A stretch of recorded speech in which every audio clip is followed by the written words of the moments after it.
안녕하세요. 오늘은 성경전서 연구 구약의 25번째 책 다니엘 24번째 시간이네요. 24장 첫 번째 부분 대군 미가엘이 나타남이라는 제목으로 이제 그 다니엘서 마지막 장을 공부하도록 하겠습니다. 대군 미가엘이 나타냄. 자, 저희가 다니엘 11장을 이렇게 지난 시간까지 살펴봤는데요. 다니엘 11장의 영적 교훈은 어, 남방왕과 북방왕의 싸움에서 배울 교훈 이렇게 살펴보면요. 세상의 모든 역사는 선과 악의 싸움이라는 거예요.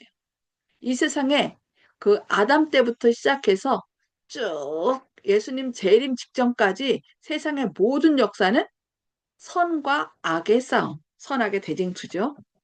그래서 우리 삶에도 선과 악의 대쟁투가 있다. 역사적인 대쟁투만이 아니라 각 개인의 삶에서도 이런 선과 악의 대쟁투가 있다는 것입니다.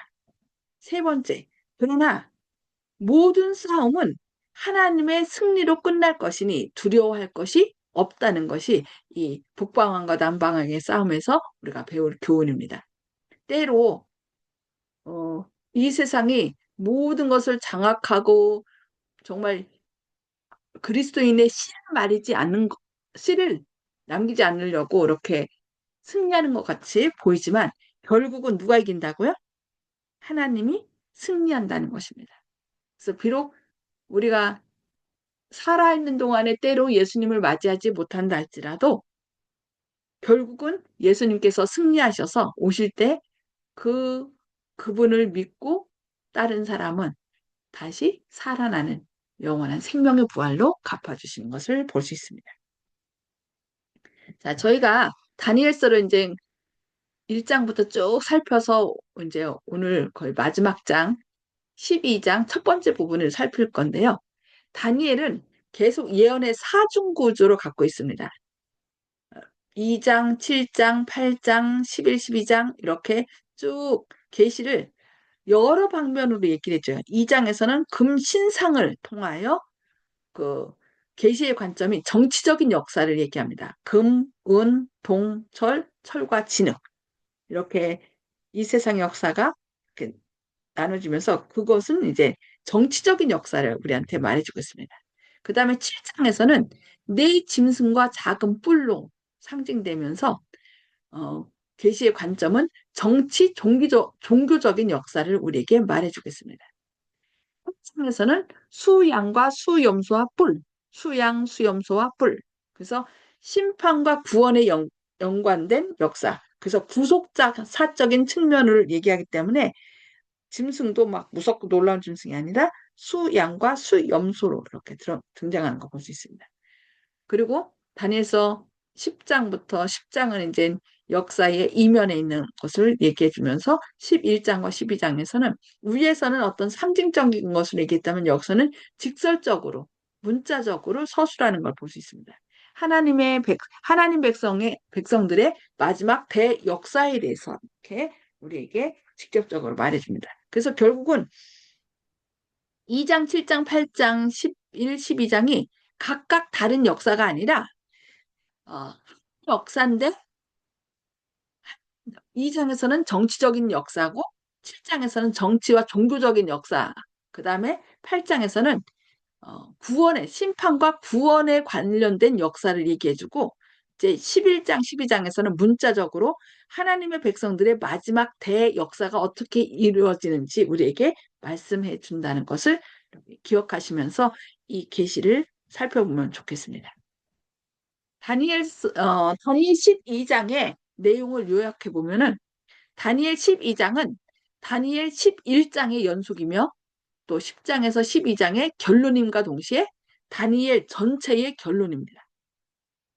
그러니까 다니엘서 전체의 결론이 바로 다니엘서 12장이라는 것이죠. 그래서 다니엘서 1장에서 보면은 북방왕 바벨론이 영화로운 땅 예루살렘을 공격하고 성전을 파괴하며 하나님의 백성들을 포로로 잡아가는 장면으로부터 시작합니다. 여기에 누가 있었어요? 다니엘과 세 친구들이 이렇게 잡혀가서 하나님의 영광을 드러낸 것을 볼 수 있죠.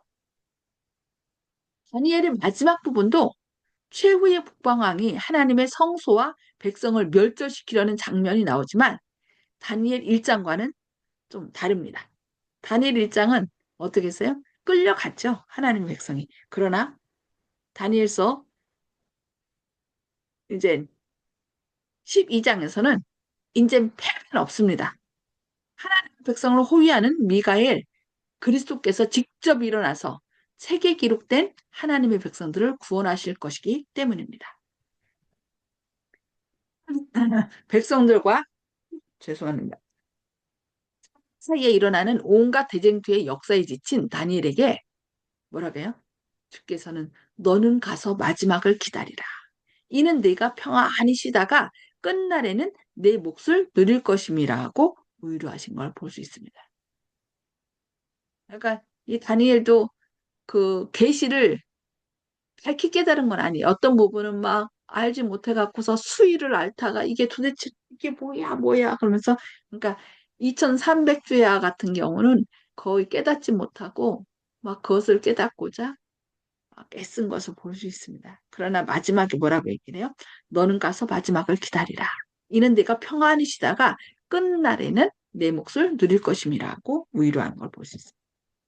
그것은 마지막 시대를 살아가는 우리들에게 주시는 위로의 말씀이기도 합니다. 다니엘에게 주는 말씀뿐만 아니라 우리도 우리 중에도 살아서 주님을 맞이할 사람도 있겠고 또 미리 잠재우셔서 다니엘에게 한 것처럼 너는 가서 마지막을 기다리라.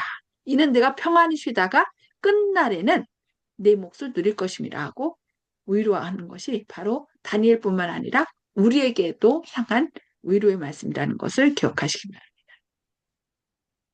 자, 그러면 다니엘 12장의 학습 포인트를 한번 살펴볼 텐데요.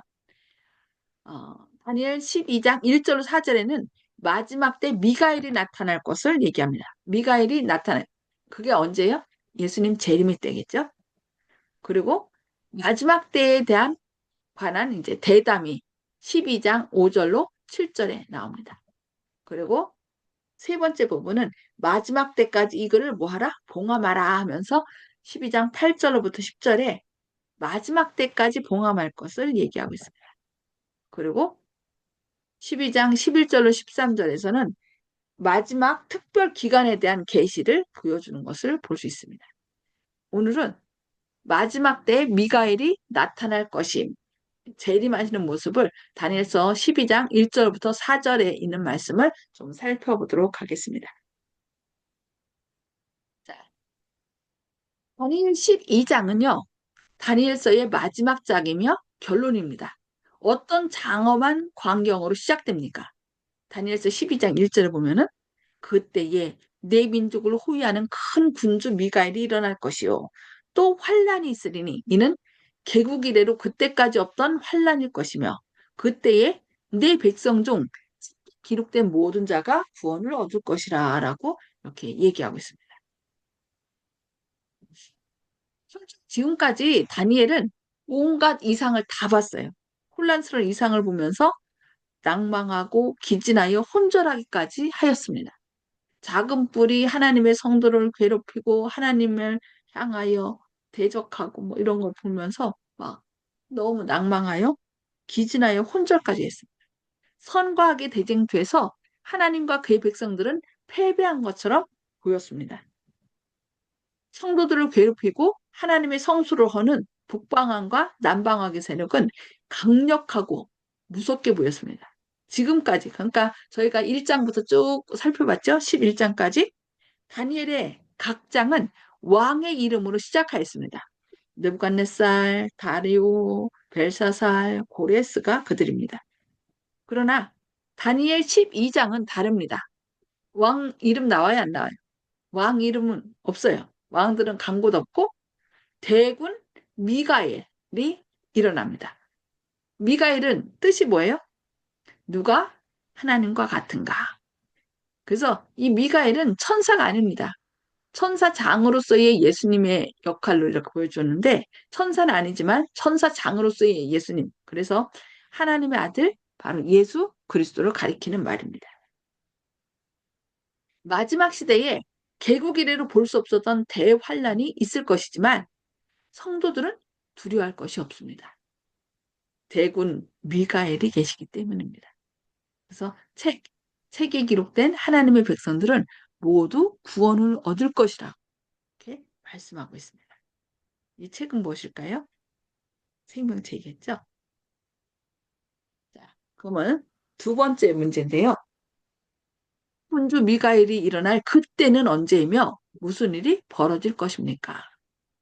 여기 다니엘서 12장 1절에 보면은 그때에 딱 12장에 넘어가면 이렇게 가면서 말하는 것이 그때에 내 민족을 호위하는 큰 군주 미가엘이 일어날 것이요.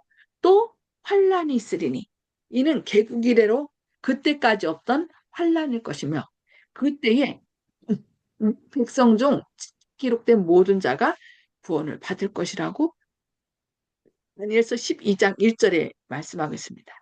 여기서 말하는 그때는 무엇일까요? 그때. 여기서 그때는 다니엘서 11장 45절의 사건이 일어나는 종말의 때.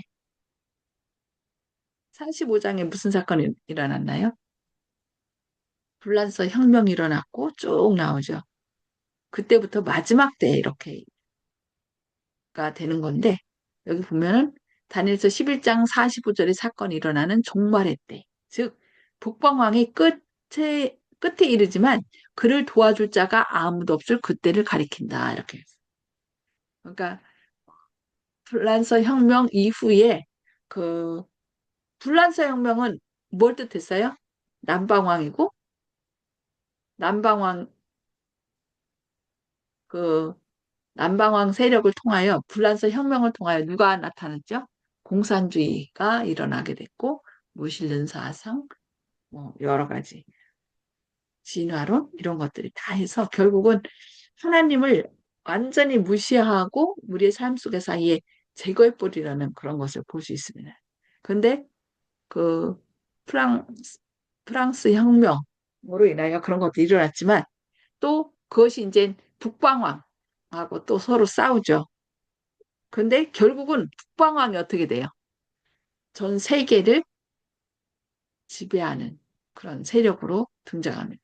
그래서 북방왕, 여기서는 카톨릭으로 얘기하는데 작은 뿔, 적그리스도, 천주교. 근데 이 북방왕이 더 나아가서 심지어는 공산주의자도 어떻게 몰락시키고 있고 뭐 이렇게 했는데 지금 중국이 아직 기세등등하게 지금 살아있죠. 그런데 성경에서는 어떻게 됐어요? 이 마지막 때 이 북방왕이 더 세력을 더 떠칠 것을 얘기합니다. 그러나 북방왕이 끝에 이르지만 이 북방왕도 영원히 지속되는 것이 아니라 북방왕의 끝이 있다는 거예요. 그를 도와줄 자가 없을 아무도 없을 그때를 가리킨다. 그건 어떤 거예요? 그때가 언제냐면은 그때는 예수 그리스도의 재림일 때. 그래서 지금 전 세계는 하나님을 대적하여 이 세상을 자기의 손안개에 넣고 하나님 없이 자기가 하나님의 역할을 대신하려고 지금 모든 정치와 경제와 또 종교가 서로 연합하여서 이렇게 나가는 걸 볼 수 있습니다. 그래서 지금 요 다니엘서 12장 사건은 예수님 재림 직전에 있는 그 사건을 얘기하면서 계시록에서는 13장 그 짐승의 우상을 세우고 이제 더 쭉쭉 나가면 이제 예수님 7장 후에 예수님 재림하신 것을 볼 수 있습니다. 자, 그러면 미가엘이 일어날 것이라는 말은 무슨 뜻일까? 미가엘은 누구예요? 미가엘은 아까 예수님이라고 그랬죠? 미가엘은 환란에서 우리를 보호하고 구원하시기 위해 일어나십니다. 미가엘은 하늘 지성소에서 우리의 죄를 용서하시는 대제사장의 봉사를 끝마치기 위해 일어나신다 그랬어요. 지금 현재 예수님 어디 계셔요? 지성소에서 우리의 죄를 중보하면서 나의 피 보고 저들을 용서하소서 하고서 하나님 앞에 호소하고 있습니다. 우리를 위하여 그의 보혈로 우리의 모든 죄악을 용서해 주시는 거죠. 그래서 미가엘은 이 세상 죄악의 역사를 끝내시고 이 땅에 다시 재림하시기 위해 일어나십니다. 그때는 조사 심판이 끝나고 그리스도께서 불의를 행하는 자는 그대로 불의하고 더러운 자는 그대로 더럽고 의로운 자는 그대로 의를 행하고 거룩한 자는 그대로 거룩하게 하라고 선포하실 때 그때가 되면 이제 선악간에 어느 편에 설 것인지 명확하게 판결이 나고 예수님이 재림하시는 것입니다. 그리스도께서는 일어나시어 아버지께 나아가 권세와 영광과 나라를 받으시고 그 나라를 성도들에게 주시기 위하여 재림하실 것이라고 다니엘서 7장 13절, 14절 이렇게 얘기하고 있습니다. 요한계시록 14장에 나오는 새천세기별은 하나님께서 세상에 보내시는 마지막 호소입니다. 이 마지막 호소가 끝나면 이 세상에는 뭐라겠어요, 여기? 개국 이래로 그때까지 없던 환란이 있을 것이다 라고 얘기해요. 많은 사람들이 꽃길만 걸으소서라고 얘기하는데 꽃길은 우리를 단련시키지 못합니다. 자칫 잘못하면은 교만하면 빠지게 해요. 그러나 하나님은 꽃길이 아니라 여기 뭘 얘기하고 있어요? 개국 이래로 그때까지 없던 환란이 있을 것으로 우리에게 얘기하고 있습니다. 창세기 32장 13절로 32절에 기록된 모세의 경험, 즉 모세가 아니죠. 야곱의 경험. 즉 야곱이 야복 강가에서 에서의 공격을 눈앞에 두고 어떻게 해요? 하나님께 처절하게 매어 달렸던 경험을 말하는 것입니다. 그래서 이 같은 경험을 예레미야는 야곱의 환란이라고 부른 거 볼 수 있습니다. 그래서 예수님 재림 직전에 이런 큰 환란에 처하게 될 것을 우리에게 말씀하고 있습니다. 이 마지막 환란에 대해 예수께서는 창세로부터 지금까지 이런 환란이 없었고 후에도 없으리라고 하셨습니다. 그때에 책이 기록된 모든 사람이 구원을 얻을 것입니다. 그래서 큰 환란에 처하여 자신의 우리 힘으로는 살 수가 없겠죠. 오직 우리를 구원하신 그 예수님 안에 우리의 이름이 생명책 안에 기록되고 그렇게 그 생명책에 기록된 모든 사람이 구원을 얻을 것이라고 이렇게 말씀하는 것입니다. 자, 그럼 그 책은 무슨 책인가? 바로 다니엘 7장 9절로 13절에서 이미 그 장면이 소개된 재림 전에 있을 조사심판의 때를 펼쳐지는 책. 그러니까 조사심판의 때 책이 펼쳐져야 어떻게 해요? 그 책에 기록된 대로 구원하기도 하고 또 심판하기도 하시겠죠. 그래서 조사심판 때 펼쳐지는 책은 곧 생명책이라고 얘기를 하고 있습니다. 그것은 성도를 옹호하고 무죄를 선언하시기 위한 책이라고 얘기하고 있습니다. 세 번째 문제인데요. 그때, 즉, 재림의 순간에 이 세상에서는 어떤 놀라운 일이 있게 되는가? 다니엘서 12장 2절에 보면은 틱 가운데서 자는 자 중에 많은 사람이 깨어나 영생을 얻는 자도 있겠고 수치를 당하여 영원히 부끄러움을 당할 자도 있을 것이라고 얘기하고 있습니다. 그러니까 티끌 가운데 이미 티끌 가운데 자는 사람은 누구예요? 이미 죽어서 예수님 재림 전에 무덤 속에 들어간 사람들이겠죠. 그들 중에 많은 사람이 깨어나 영생을 받을 자도 있고 수치를 당하여 영원히 부끄러움을 당할 자도 있을 것이라고 여기 말씀하고 있습니다. 자, 그 뒤에 지금까지 죽어있던 성도들이 무덤을 깨치고 일제히 부활할 것입니다. 상과 바다도 죽은 자들을 내어줄 것입니다. 세상에는 부활이 있는데 몇 가지 부활이 있을까요? 세 종류의 부활이 있습니다. 첫 번째는 첫째 부활은 의인들의 부활로서 생명의 부활입니다.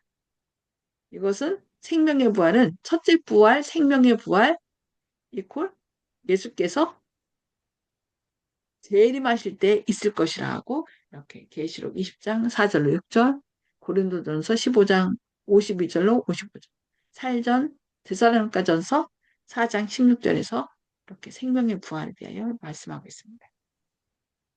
그럼 둘째 부활은 어떤 부활일까요?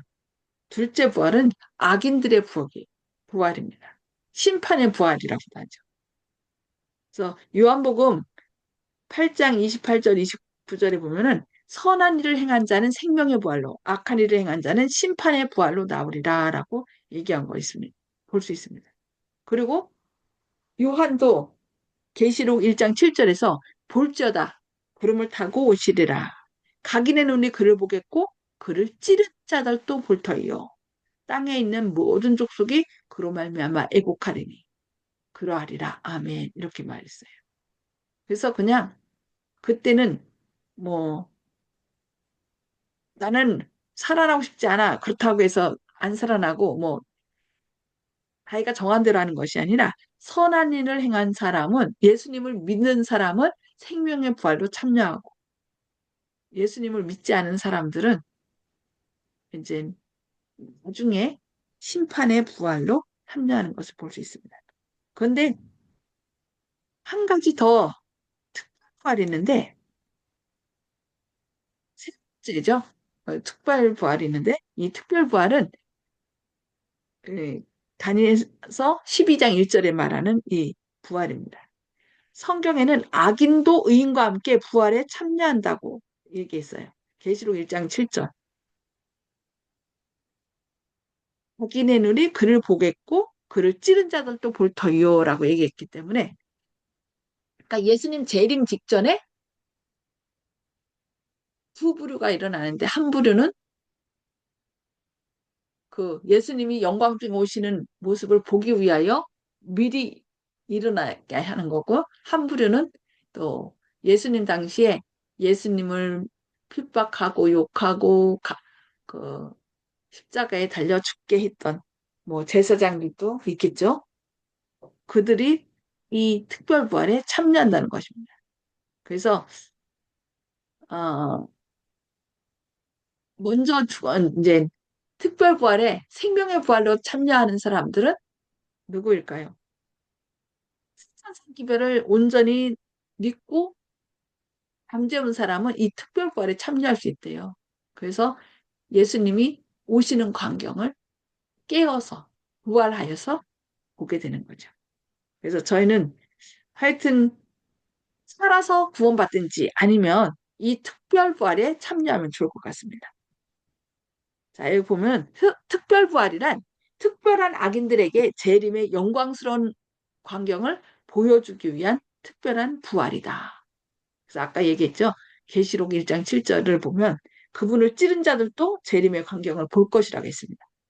그리스도를 조롱하고 성도들을 죽였으며 재림을 믿지 않은 많은 사람들이 그날에 일어나 그들이 멸시했던 하나님의 영광이 하나님의 아들이 영광스럽게 다시 오는 모습과 하나님의 자녀들이 변화되어서 공중에서 그분을 영접하고 함께 하늘에 올라가는 것을 보게 될 것입니다. 이것이 특별부활입니다.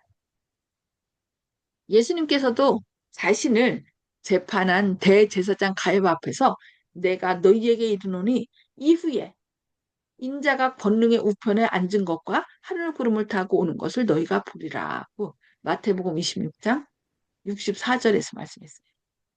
그래서 다니엘 12장 2절 지금 여기서 말하는 부활은 모두가 부활하는 것이 아니고 많은 사람이 부활한다고 했으며 모두는 아니고 많은 사람이 하는 거죠.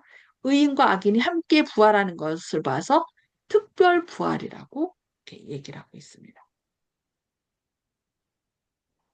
그러면 네 번째, 모든 시련과 환란의 역사가 끝나고 큰 군주, 대군 미가엘이 일어나셔 세상 역사가 종결되는 그때에 어떤 사람들이 영원한 영광을 누리게 될 것인가 하는 것입니다. 여기 다니엘서 12장 3절에 보니까 지혜 있는 자는 궁창에 빛과 같이 빛날 것이요. 많은 사람을 옳은 대로 돌아오게 한 자는 별과 같이 영원토록 빛나리라 라고 얘기하고 있습니다. 그러니까 우리가 지혜로운 사람이 돼야 되겠죠. 여기 보니까 지혜 있는 자란, 지혜 있는 자란 하나님의 말씀의 뜻을 분별하고 그 말씀에 순종하는 사람들을 말한다. 이렇게 얘기했어요. 사람을 옳은 대로 돌아오게 한 자란 그들의 신실한 삶으로 죄인들이 돌이켜 하나님께 돌아오도록 영향을 끼치며 산 사람을 나타낸다라고 얘기했어요. 그들이 별과 같이 영원토록 빛나리라고 한 것은 구원받은 자들이 받을 영원한 보상과 영광을 묘사하고 있다. 이렇게. 그래서 예수께서도 어떻게 하셨어요? 그때의 의인들은 자기 하나님 나라에서 해와 같이 빛나리라.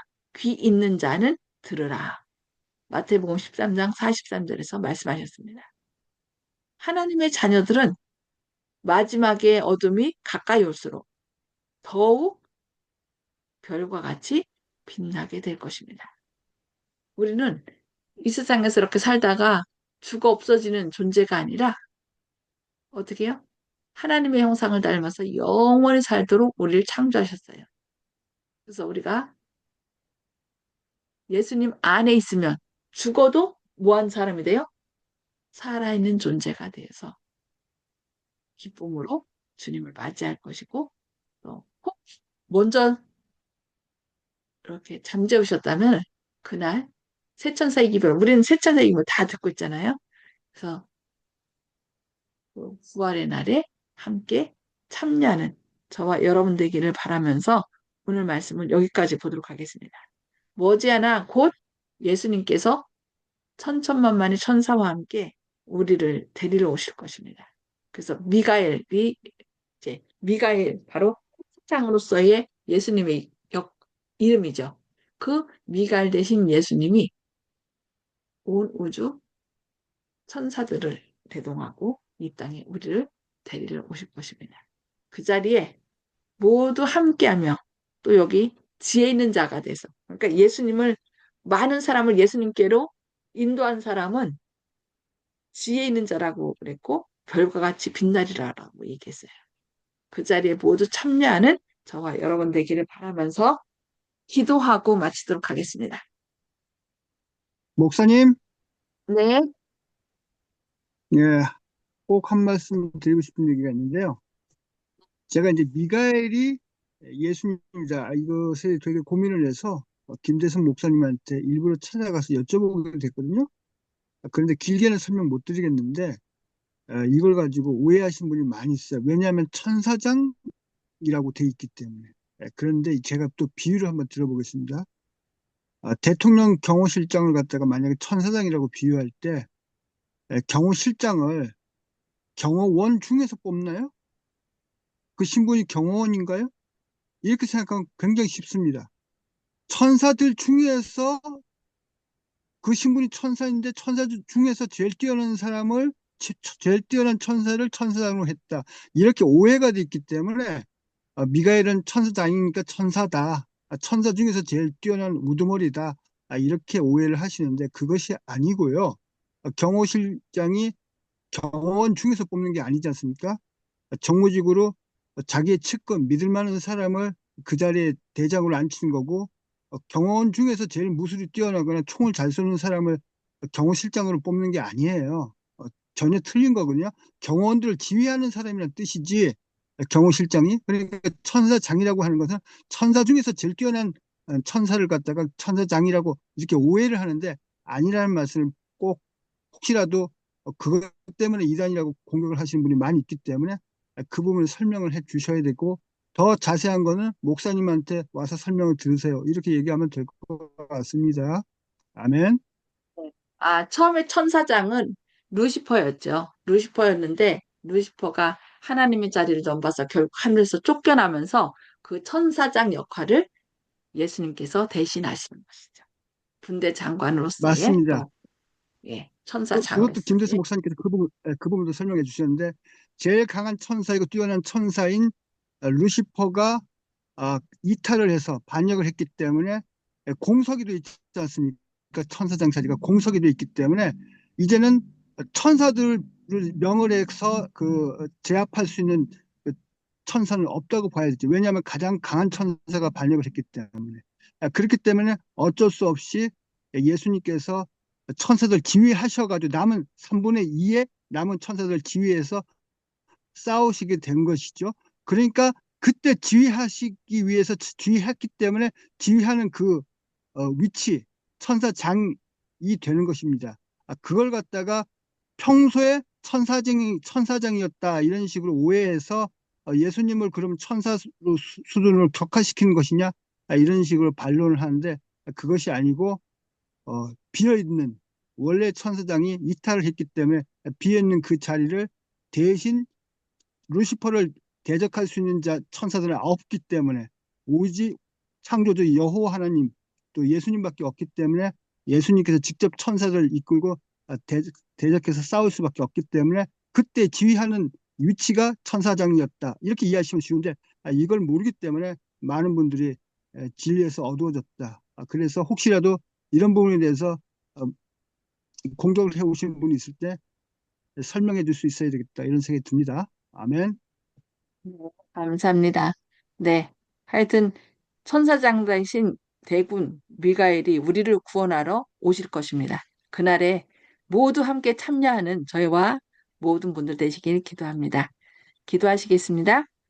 하늘에 계셔서 저희를 사랑하시는 아버지, 주님께서 머지않아 미가엘이 되셔서 모든 천사들을 이끌고 우리를 구원하러 오신다는 놀라운 약속을 해주시니 감사합니다. 주님,